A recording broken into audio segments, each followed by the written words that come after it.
Olúwa dúpẹ́ fún iṣẹ́ ìtorí pé ìwọ Ọlọ́run ṣe ní àṣeyọrí. Olúwa gba ọpẹ́ wa.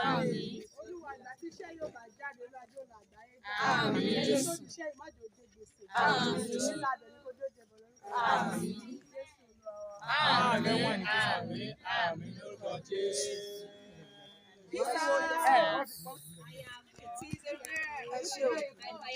Kí ló fẹ́? Àṣeyọrí o, adúpẹ́ o. Àbíkẹ́ Alagbara.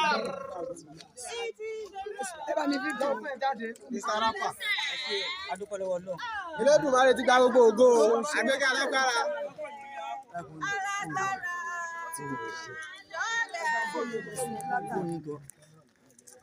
Máa bọ̀ wọ́n fídíò.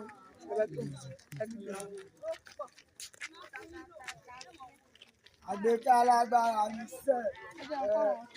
Wọ́n sì ti yàtọ̀ àti babaláwo máa ti padà sí mọ́dà ọ̀dà ìlú o. A ti padà sí mọ́dà. Ojú ti clear o, ọmọ líle rèé o. Ó ti change. Ọmọ líle ni change o. Sí à.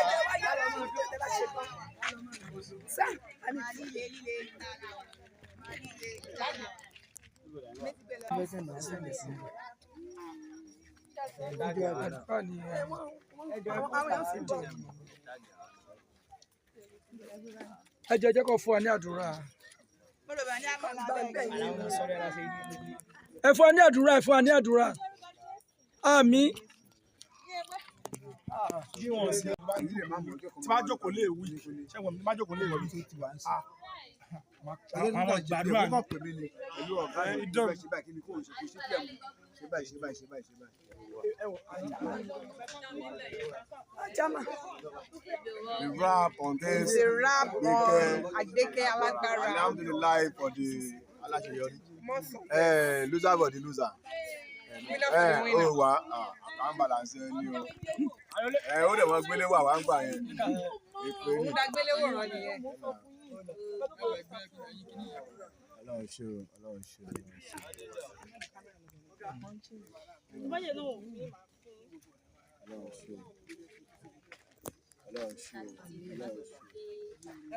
Ọlọ́run ṣe ìṣeré mọ̀.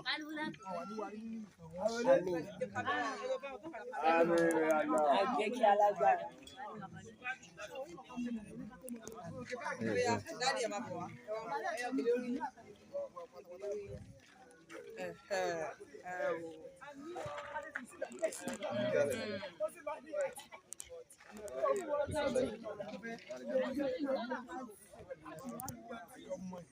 DOP one.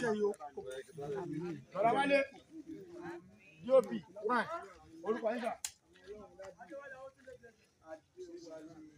Ẹ̀pẹ́tò worldwide. Àmọ́ Ọlọ́run dáàbò ní ìjọ rẹ̀. Ọlọ́run á fi ní ìjọ rẹ̀. Ọlọ́run á fi wà ládìí tì.